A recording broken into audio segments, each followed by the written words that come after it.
Washington Journal continues. Our topic now, congressional earmarks, and our guest at the table, Paul Singer, senior staff writer for Roll Call. Let's start with your piece in today's edition of Roll Call. It says, gift the GOP $140 million for water projects. What is this gift all about?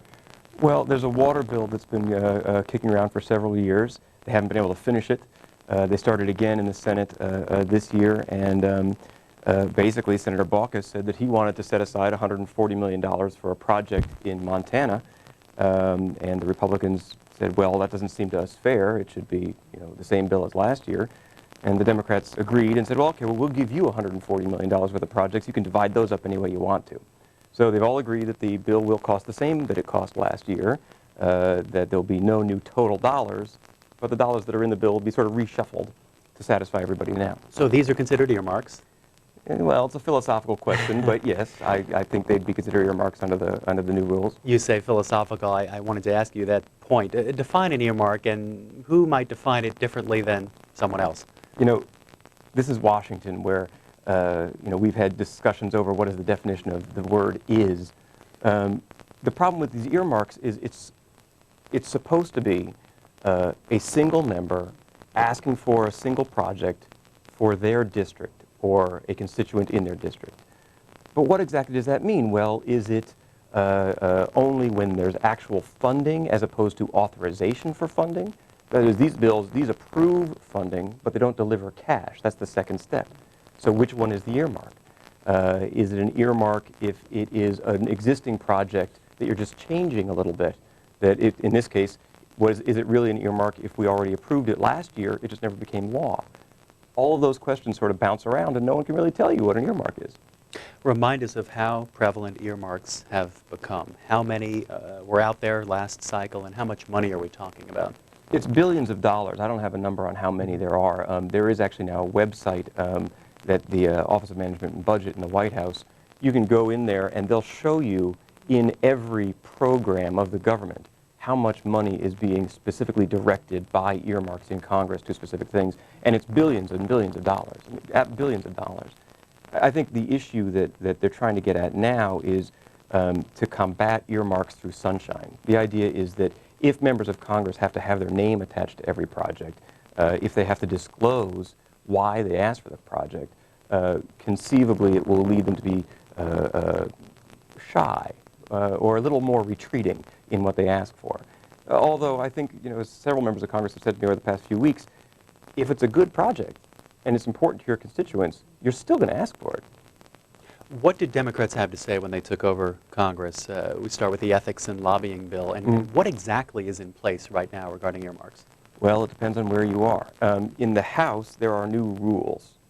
And the rules say that legislation has to carry with it a list of every earmark, who asked for the earmark, and that list has to then be, well, what has to be available to the public is the documents that underlie that, which is to say every member of Congress has to sign a disclosure form saying there's no financial benefit for me personally.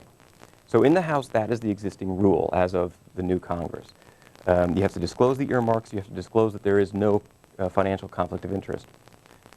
In the Senate, they did the same thing, but they did through legislation. The legislation's never passed. It passed the Senate floor, but it hasn't been conferenced with the House. It hasn't been signed by the President. So the rules are kind of whatever people decide they want to apply them. The other thing is that in the House, there has been some confusion, again, about what is an earmark, where these rules apply, and every committee has been given their own opportunity to define when this will apply, how much has to be public, how they're going to make the information public, and that's what led to some of my entertaining stories a week or two ago about this. So simply speaking, in the House, are the rules being followed? Yes.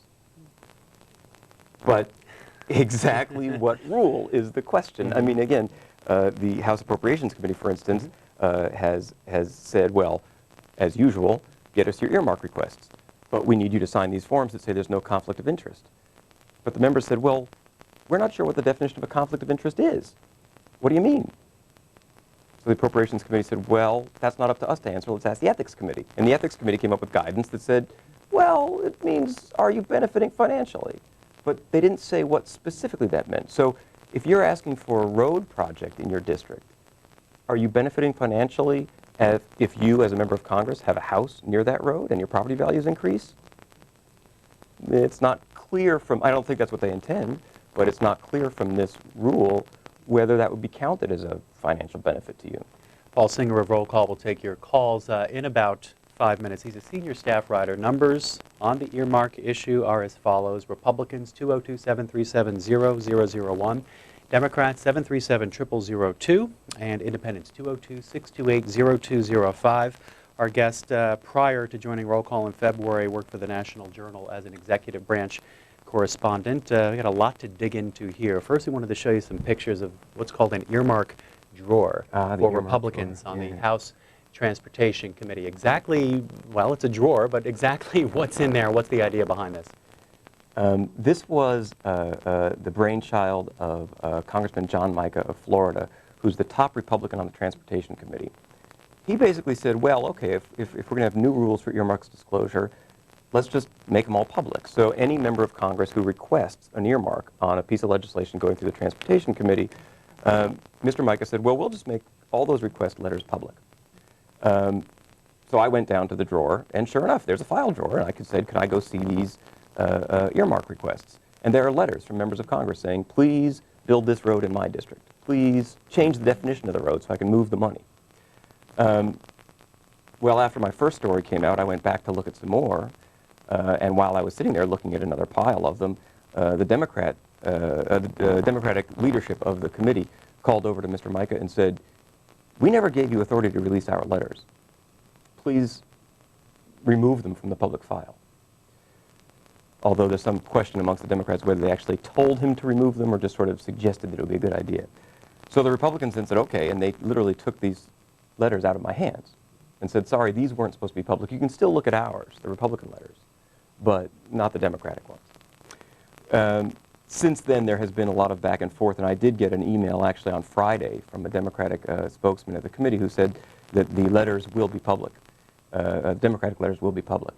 But again, this is one of those things where the rules are changing. We're never sure what we can see and what we can't see. We have about a 4-minute clip from an interview with Congressman John Mica, ranking Republican on House Transportation, as we know, talking about all of this, the drawer and the idea behind it. We'll take a look at that and then get some calls for Paul Singer. Mr. Mica, how does someone gain access to information about earmarks, especially when it comes to transportation? Well, first of all, I think it's very important that this Congress in particular tries to be as open with the earmark process as possible. And when we set the committee rules, the Democrats set in place some rules that gave access to some information. I encourage them to open up earmarks to the public and to the media, anyone else who wanted access, and make them public documents. Trying, I think, to restore some faith in the earmark process, because the earmark process, unfortunately, had been abused in the past. Where's that information kept in this office? Well, what we've done is we've announced publicly, and we adopted as part of our rules on the Republican side, that we would keep all of the earmarks that are filed by our members with the completed documentation on file, open to the public, and available. So anytime during office hours, these earmarks are on file. We have another rule that I think is important, is we try to have a very strict enforcement of a 24-hour rule. Before any of these earmarks or requests for projects are considered in public hearings, that they be on file here. So one, that they remain on file, and two, that they're put on file in advance of a public hearing on them.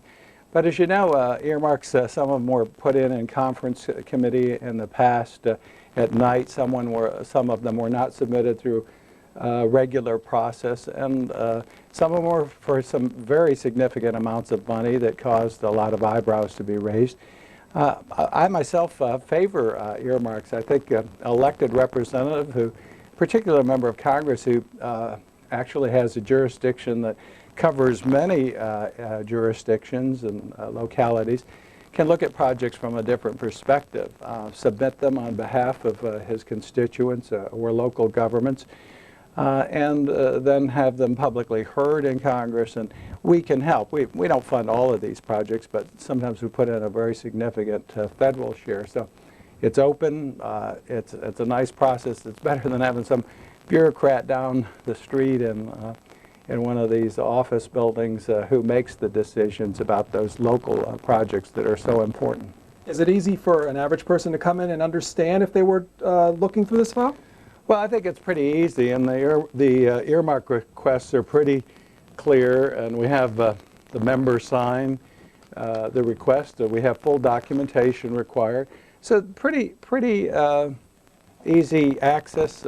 Even a layman can understand this. Now, one of the things that we're considering, and we've been transitioning from the majority to the minority, if I can get the resources, what I'd like to do is put this online. So if you're out in Iowa or Connecticut or California or Hawaii or anywhere for that matter, you can access our website, and we'd have all of these online. So the public would really have a better opportunity to see these. Right now, you'd have to come to Washington, look in the drawer, or have, as we've had many reporters in here looking at these.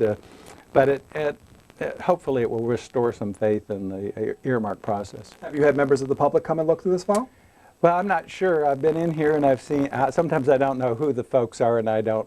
It's a don't ask, don't tell policy. So it's open to anybody, and I've seen people sitting right here. We normally have a chair where I'm standing, and they just go through them or open the drawer. Now we do try to monitor it a little bit. We don't want these documents to disappear, or not having proper attention to them. But that's the other reason I'd like to have them online, so we have a good record of them, and also that they're available for more people. Mr. Mica, thank you. Great to discuss earmarks with you.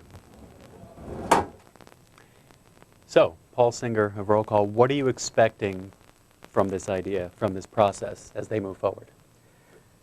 Well, every step in the process at this point is a precedent. So Mr. Mica has sort of set a precedent from which I think everyone pretty much agrees you can't really go far backwards. I think they're going to be much more open with the request letters from members of Congress. I suspect at some point those request letters will be available online, which would be good. I mean, I think the goal here is that members of the public other than you and me can see what was requested and by whom. There is, again, some question about whether the requests that will be public will be only those that made it into the bill. For instance, if a congressman wanted, $1 billion to go to the moon, and the committee said, no, we're not going to do that, would that still be public? Would we still know about that? These are all things that are sort of evolving. I suspect we're moving towards a greater disclosure over time. It'll take a while just to sort out. Would most or all committees do the same thing as transportation? Well, presumably. Again, it's up to each committee to set their own rules. You sort of have to figure that what transportation has done here with the first couple of bills has set the bar. I think it would be hard for most committees to say, well, we're not going to release, at a minimum, the certification letters. There's no conflict of interest. They have to put the sentences in the bill about, the member who asked for the earmark. I think you'll see sort of an evolution over time of exactly how the process works. Calls now for Paul Singer, Roll Call, senior staff writer. Earmarks is a topic. And over in New York, thanks for waiting. You're up. Yes, I have a question that kind of puzzles me. If a congressman is asking for an earmark and he says to whoever's in charge, if I can get my earmark onto this bill, what's the difference between that and a congressman getting paid by Jack Abramoff? Well, the difference is, in theory, the member of Congress is trying to insert a piece of legislation into the bill for the benefit of the constituents at large. And again, that's part of the reason for this financial disclosure requirement. The theory is that the member of Congress is not lining their own pockets. I'm not asking that you build a stadium on land that I own. I'm not asking that you have some sort of federal project that directly enriches me. The whole idea is that, to give you an example, there was one just outside of Pittsburgh that they wanted to rename the interstate so it was clear which portions of the highway were going to be interstate and which portions were not. That's not really a member of Congress trying to just game the system and make money in the sort of Jack Abramoff way that I think you're referring to. Bend, Oregon, for Mr. Singer. Hello there. Hello. Hi. First, I want to preface this by saying that I am an ex-Republican, and I'm an ex-Republican due directly to Mr. Bush's hubris in dealing with Congress. My question is, why are earmarks even permitted under the Constitution, or how are they even permitted? In Oregon, we have a law written into the Constitution that states that the bill that's presented must deal with one subject and one subject only, and it specifically prohibits earmarking or anything of the sort. And it seems to me, on my rereading of the Constitution, that there's nothing in the Constitution that allows earmarks. So how are they even permitted? Thanks. I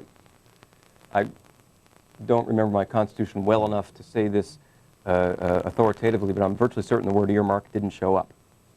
And that's, again, part of the beauty of the Constitution is that it doesn't exclude a lot of stuff. You're right, it doesn't probably permit it, but it never says you can't do it either. Earmarks are really just Congress exerting their legislative power to say, instead of we want to have $10 billion to build levees, they'll say we want $10 billion to build levees, and by the way, $500 million of that has to go to my district in Wichita, and $500 million of that has to go to my district in Philadelphia.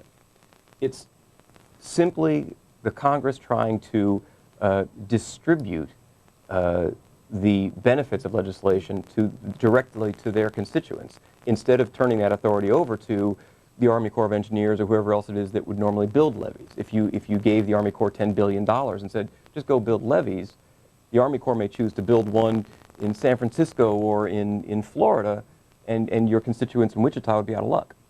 Miami, Florida, for Paul Singer of Roll Call on congressional earmarks. Good morning. Yeah, I've got two questions. But first, I'll say that earmarks are not only just for constituent or individual purpose. I read someplace that JDAM, the GPS bomb guiding system, was an earmark, and that proved to be a substantial or very, very positive investment. But my two questions. Number one, I saw Tom Coburn on C-SPAN. He was talking about that he couldn't get information on earmarks, and I'm confused because now I see a file cabinet where you can go and see these. I guess maybe it's a House versus Senate issue. But my second question is that you said more than once about how unclear this is, how unclear the conflict of interest is. And, I think it was pretty clear when the Republicans were in charge that I believe it was Denny Hastert that did the interstate thing, that owned property next to a interstate and profited from it. And I think that's a pretty clear conflict of interest. And I'm going to say this may be indicative of the different approach to ethics between the Republicans and Democrats. You had when Mark Foley sends emails, it's a major crisis or a major scandal, and Jerry Studs actually had sex with a minor, and, hey, he gets a committee chairmanship. When Bush fires 9 prosecutors, oh, my God, it's a scandal. But when Clinton fired 93, no big deal. Caller, thanks. Paul Singer, let me begin with the Tom Coburn comment, because one thing we read last week was about CRS, the Congressional Research Service. We read that they're going to no longer respond to requests from members of Congress on the size, the number, or the background of earmarks. What's going on? How did that start? My understanding is, and I have not yet had confirmation from CRS of this, but my understanding is that CRS has done, the Congressional Research Service, I'm sure your viewers are familiar with, is basically the independent research arm of Congress. It runs at a Library of Congress, and they do research on everything involving legislation at the request of a member of Congress. My understanding is that they have said that they will not any longer produce a report on the earmarks in legislation, because since it's being done publicly now by the committees, there's no reason for them to do it. It would be essentially repeating the research that the committees are already disclosing. That has obviously raised some concerns amongst members of Congress. Well, don't we have a right to ask CRS to do whatever research we want them to do? I don't know how that's going to resolve itself, but it has raised some eyebrows that is CRS simply trying to bow to pressure from appropriations committees, for instance, that they shouldn't be releasing this information. I just don't know what is really pushing this decision. But I do know that there's likely to be more conversation about it. And there's a quote from Tom Coburn, who again was on the show last week. I'm convinced the appropriations committees are flexing their muscles with the CRS, as you speculate possibly. Right. Well, and again, you know, Coburn has made it clear that he doesn't think this is appropriate for the CRS to essentially be turning down a member of Congress who asks for a research report. This is really this is something that CRS doesn't really talk to the public. They don't see it as their mission to respond to us very much. They do have people who will answer our questions occasionally, and we've asked some more about this, and I'm sure there'll be more in coming days. Was there anything else in that last call you wanted to respond to? He asked about that JDAM program. Well, he asked some about the House and the Senate thing, Right. and the differences. I think the thing to be clear about is that the earmarks we're currently discussing and all this earmark reform applies only to legislation going forward. In the past, in order to figure out where an earmark came from, or who had sponsored it, or which company might be benefiting from it, for example, we had to go dig that up ourselves. That is, you know, we had to call around and ask. There is now an effort to try and identify some of the earmarks in past bills, but again, we're not yet down to the level of being able to say which project was approved at the request of which member.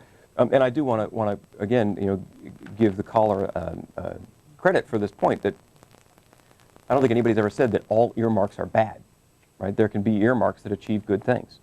I think the concern is that members of Congress should not be trying to serve a narrow purpose, that is the purpose of just a few constituents or themselves, for that matter, in legislation. If they are doing something in legislation, it should be public, it should be transparent to everyone to see, and in theory, it should be to the benefit of someone other than just the member of Congress and his or her family members. Caller now from Otoe, Oklahoma. Morning. Yes, I'm a former Republican, and I'm now independent. And Why did you switch?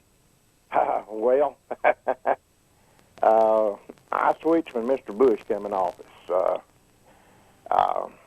I have a little problem with the Republicans finally getting, you know, kind of worried about the earmarks because they was the worst in the world and all those supplementals. And besides that, that's like the minimum wage deal. About all those tax cuts, wouldn't that be a earmark?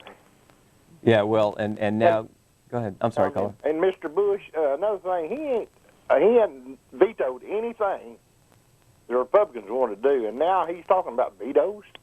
I mean, this is real. This is what's got the Republicans in so much trouble. Paul Singer.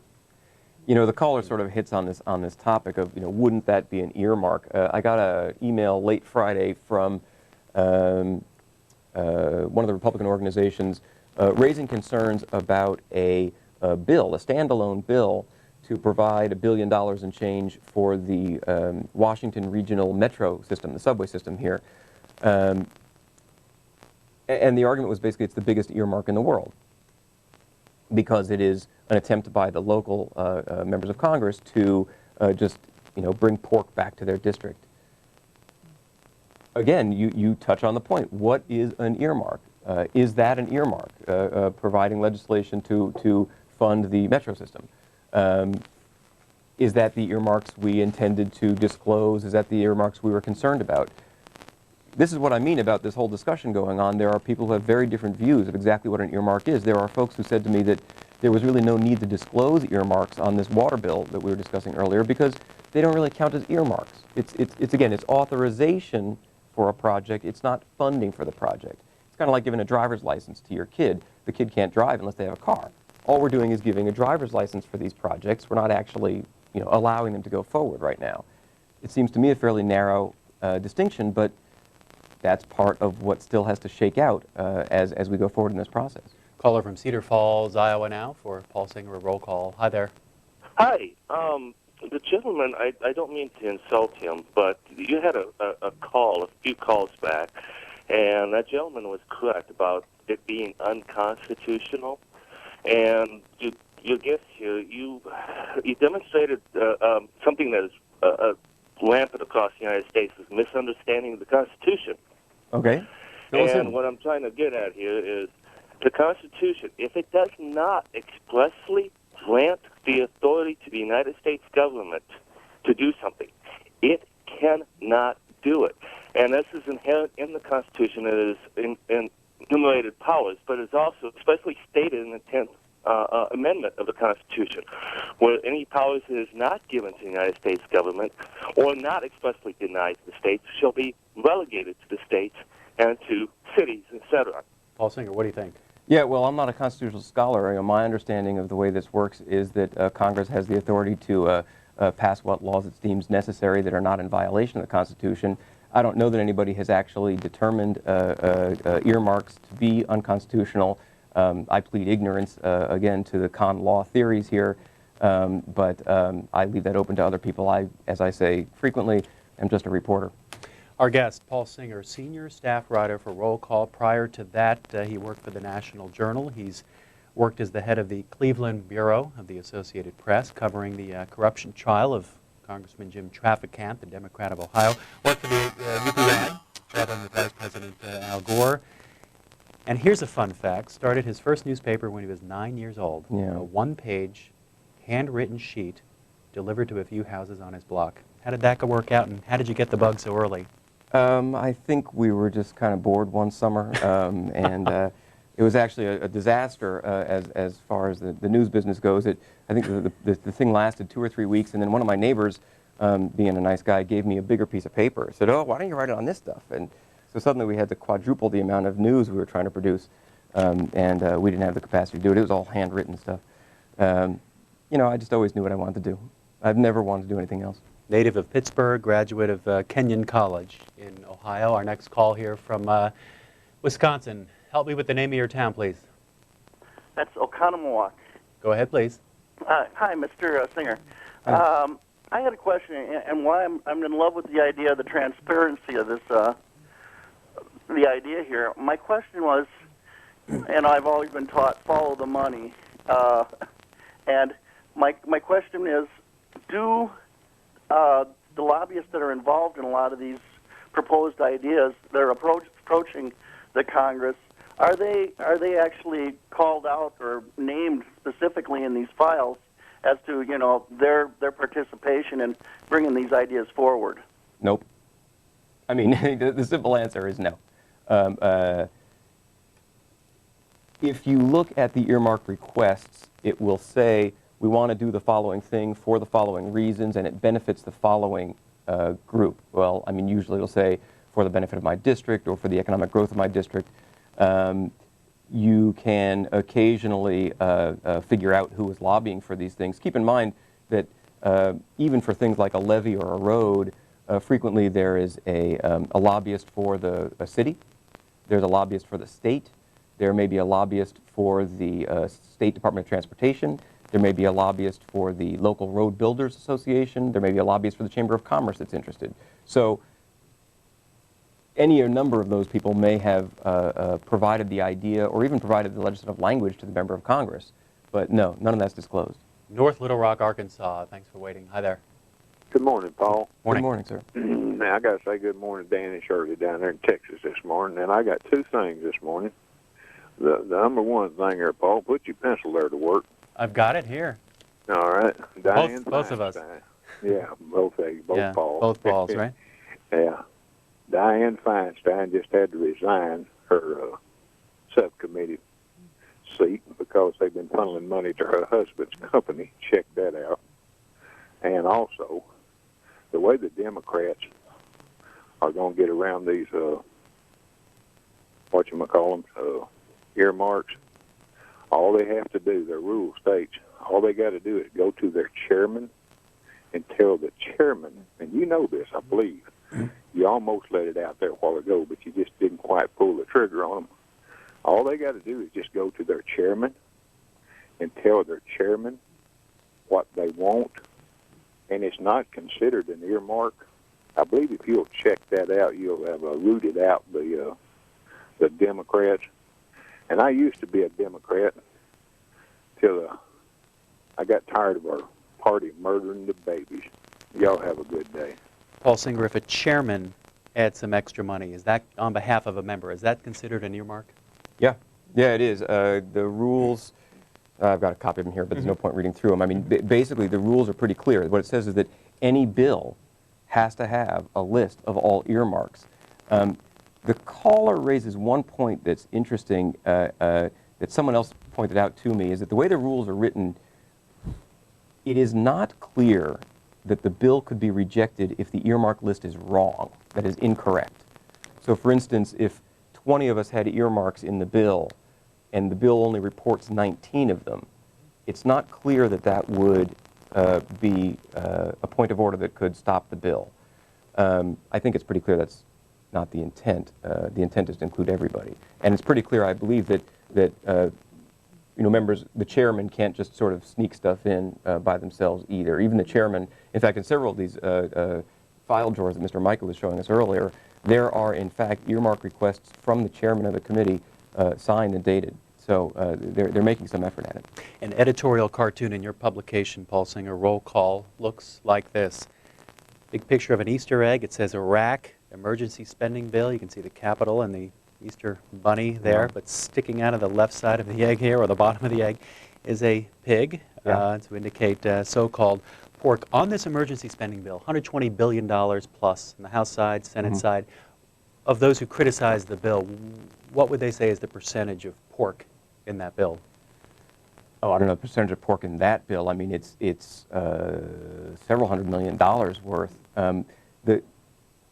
There was an interesting, Charlie Rangel was on one of the talk programs on Sunday, the Ways and Means Committee chairman, and he said basically, well, we had to do it to get the votes, and ultimately we'll probably have to drop them.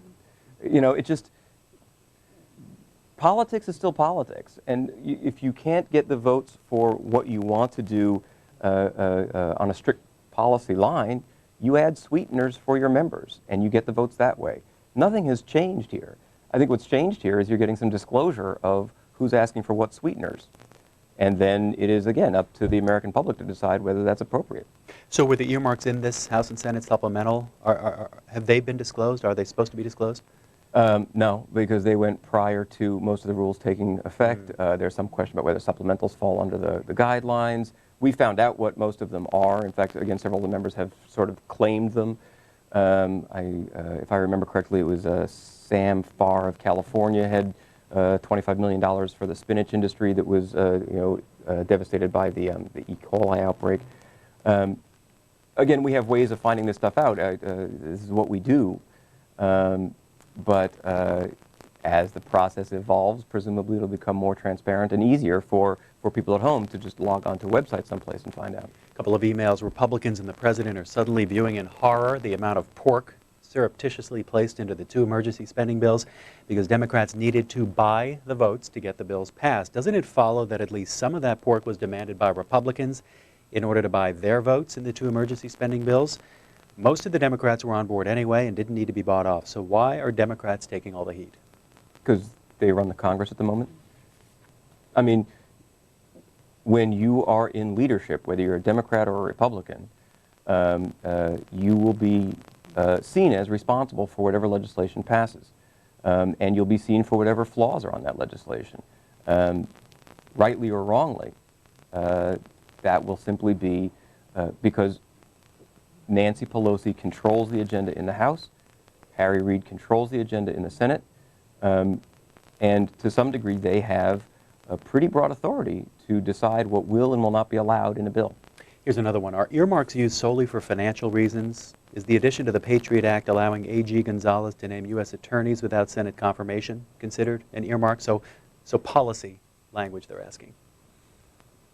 I don't believe policy language would count as an earmark. It is generally meant to deal with financial issues. Now, I will say, for what it's worth, there are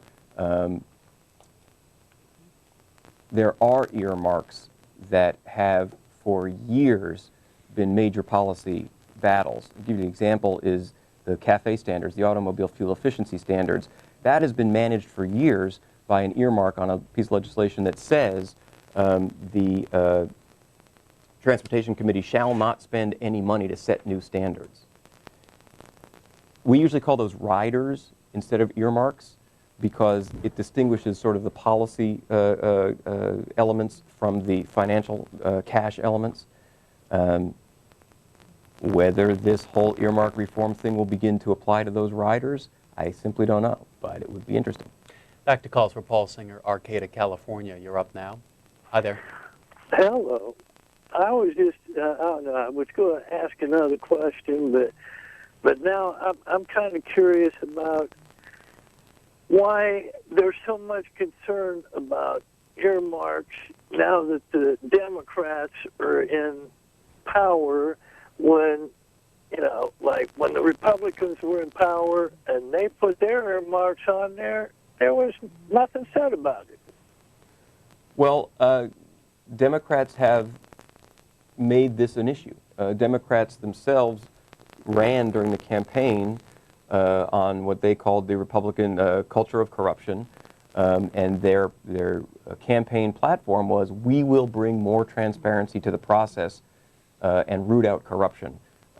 And the first thing they did in the House was pass these new rules to require transparency. So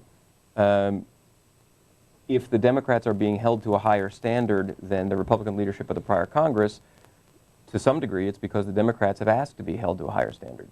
Moving on to Long Island, New York now. Welcome to the program. Good morning, gentlemen. Hi. Good morning. Good morning, Mr. Singer. I think you made a distinction between earmarks and riders, and I think that an earmark is a rider. In other words, is irrelevant to the central legislation that has fiduciary elements attached to it. I was wondering, are you familiar with the 25-part series currently running in the Washington Post, Citizen K Street? Yeah. I haven't read all of them, but I've seen a couple of them. I've diligently read all of them, and if you could elaborate on some of it, maybe that I'd like the viewers to know that essentially the road to hell is paved with good intentions, that the first earmark is documented in this series by Mr. Cassidy. Tufts University hired Mr. Cassidy to lobby his connections in Congress to get a research appropriation funded so they can have a research department. That's basically the first documented earmark. And I'll listen to your comments off the air. Thank you. Yeah, I mean, lobbying, and I have covered lobbying as a specific beat before in my career, and lobbying is not inherently evil, right? If you write a letter to your member of Congress asking them to help you get your Medicare benefit, you are lobbying your member of Congress. If you group together with a bunch of your friends and write a letter to several members of Congress saying, we want to have, I don't know, a new parking lot built, you know, right here in our neighborhood, you are lobbying your member of Congress. We throw the term around a lot that, you know, lobbying is bad, but keep in mind that lobbying is essentially nothing more than bringing your request, bringing your need before a member of Congress and asking them to legislate to help you solve this presumably public concern. Needless to say, it doesn't always work like that. And what has happened over the years is we have built up an industry that provides lobbying services to outside parties. And they serve as the go-between. They are hired to lobby the member of Congress because they have better access than you do. That is basically the system that we have. I believe what this discussion is about is the attempt to shed a little more light on how that all works. It is never pretty. We've talked a lot about Congress, CRS, its approach. Bob Novak wrote a while back about earmark subterfuge in his column as part of Sunshine Week, meant to promote transparent government. OMB, the Office of Management and Budget, was supposed to release a comprehensive database on a recent Monday, revealing the number and cost of earmarks since '05. It did not, he writes. Word on Capitol Hill was that OMB was muzzled by the White House for fear of offending powerful congressional appropriators. Give us the White House view on earmarks right now. Well, they did actually open a database, a public database. You can see it online. I don't remember the address for it, but if you, whitehouse.gov, go to the Office of Management Budget, you'll see it. What they did was they broke out the budget into its various accounts and identified, or they're still in the process of doing it actually, identified the amount of money in each account that is earmarked. So let me give you an example of what I mean. If there's a fund that the Environmental Protection Agency manages to provide wastewater treatment systems, to help states build wastewater treatment systems. That's $1 billion and something a year. What OMB's database will show you is that $700 million of that has been earmarked, directed to individual districts to build this wastewater treatment plant. What they haven't done is gone down to the level of telling you which district and which treatment plant. All they did was say $700 million has been earmarked. There are people who feel that that fell short of the goal, that that was not what they were hoping they would get. Let's get one last call in. New Orleans, you're on the air. Good morning. Good morning. Morning. If the president had included in his budget the Iraq proposal, then it wouldn't have to be an emergency. I don't call putting in money for New Orleans. I live in New Orleans. We're still in a disarray down here. I mean, everything is just up for you can't hardly live here. I'm moving in the summer to Georgia. So, I mean, what you call a pork, I call that survival. Right. So, I don't think it's fair, and it's fair to say everything in that bill was pork. Final thought from our guest. Well, and this is the exact point, is it an earmark, is it a pork if you are helping to rebuild New Orleans? Is that fundamentally different than providing $25 million to the spinach industry? That is where we get to this philosophical debate about what is an earmark and what is good public policy that's important to our constituents. Paul Singer is senior staff writer at Roll Call. Thanks a lot for your time and discussion about earmarks today. Thanks for having me. It was a pleasure. Thanks for joining us. We'll see you tomorrow, as we do every day at 7 o'clock for Washington Journal. Enjoy the rest of your day.